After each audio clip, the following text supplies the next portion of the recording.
right, welcome back to Sunrise. That's a beautiful shot there of Kingston City.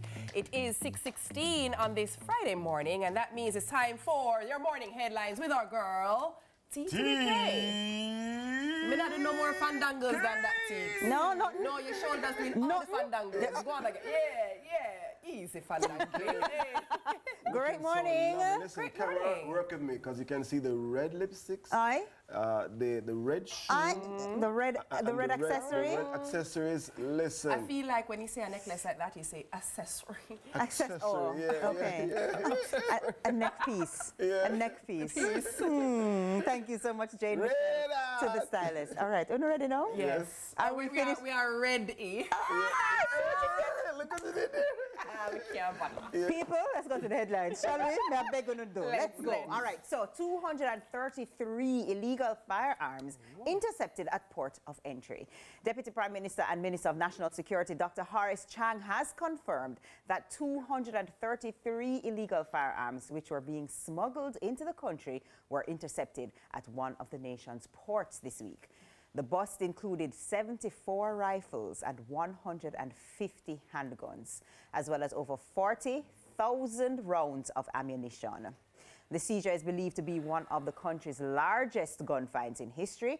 Dr. Chang credited the success to enhanced port scanning and joint operations between the Jamaica Customs Agency and local security forces coordinated through the National Security Council.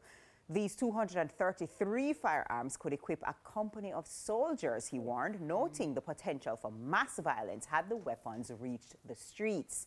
Investigations are ongoing to identify the individuals behind the smoggling attempt. Can you imagine? No, this is alarming. It's That alarming. is absolutely alarming. 233? Where did it come from? I mean, it had to be packed and shipped from somewhere to get here. You know what I mean? It's frightening to think that. But we also company of often soldiers. say, and I say this ad nauseum, Jamaica does not manufacture guns. No, that's what I'm saying. So Where did it every come gun that exists in this island has either been imported legally or imported illegally. And the question is, who was bringing in this quantity of guns illegally? The rounds of ammunition, I mean, over 40,000. That's crazy. That's crazy. You know what took us so long to get the accurate count? Because of how long it was taking them to count. Can you imagine that?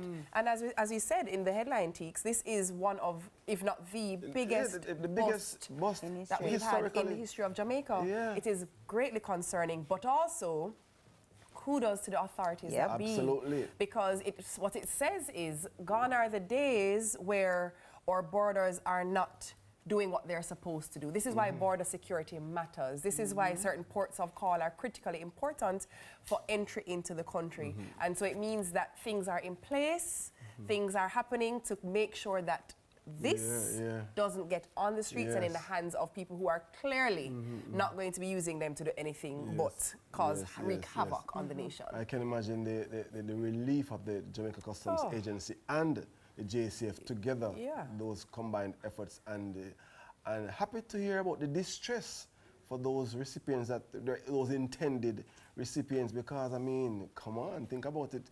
A company of soldiers, that sounds like war. No, that don't even. 233 arms is like war. That's like war. That's war. That's crazy. I think the only thing that would make this bust a better success story is for us to find the source. Yeah. That's it. That's Find what the I'm source saying. of who was Where did sending it come it, from? but Yes. also who was set to receive it. I think you have to get both ends to say, you know what, this has been a successful operation. Because not more than, it's going to happen again, you know. The attempt will be made again if we don't find the perpetrator. Yeah, absolutely. And what happens? I guess the guns go to the JDF and the JCF now? That's what Are that's my question. are we 733 guns stronger in our force? Are we going to destroy them or send them back to from whence they come? From whence they I came. don't That's a really good question. I don't know. I'm going to ask. We'll check up on it and let you know. Yeah. All right, so next up, Jamaica welcomes upgrade in U.S. travel advisory. The Jamaican government has welcomed the United States decision to revise its travel advisory for the island, upgrading it from level 3 to level 2. The new designation advises U.S. citizens to exercise increased caution, replacing the previous warning to reconsider travel due to crime and healthcare concerns.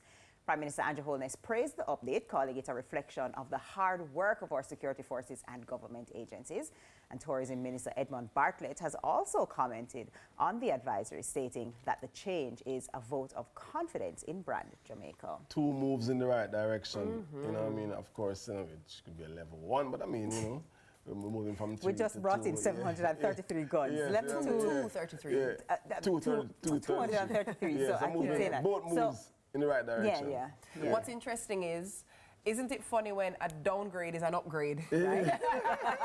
Because the ranking was downgraded, but it's an upgrade for us. in the status for us. Yes. These are the things that I feel that Jamaicans should and could and should feel good about.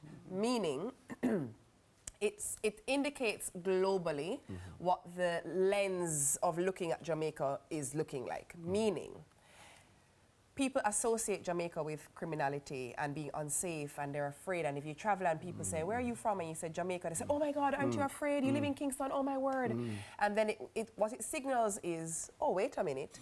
So when you said there's a reduction in crime, there's a reduction in murder rates, it then translates to advisories are no longer as alarming, so people can say, oh, I can go to Jamaica. And then that bodes well for the tourism sector. Of course. So it's definitely something that we should be saying kudos to those who are involved. Let's keep moving in the right direction, and let's continue to downgrade for the upgrade. Hey, we like that. We like that. Was that the Feel Good headline? No, we're ready. It's Feel Good Friday time. No, you ready? Feel Good Friday time. The Good Company celebrates 2 years. This one's for IT, all right? Okay, all right.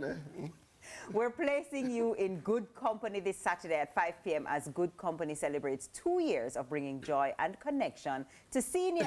Oh, I see. See what's happening there? Your people are going to be gathering. So they will be special. They'll be kicking off their 2nd anniversary celebrations with an all-white party at Footprints Cafe, 5 Belmont Road, and it promises to be an evening filled with fun, food, and friendship, exclusively designed for our vibrant older adults. That's lovely. So it's time to celebrate a life well lived in good company. That's really nice. I love it. Free admission, free food. I don't recall. Did I say that? Was there information saying it was free? I don't recall mentioning that in the news. At this age, my hearing.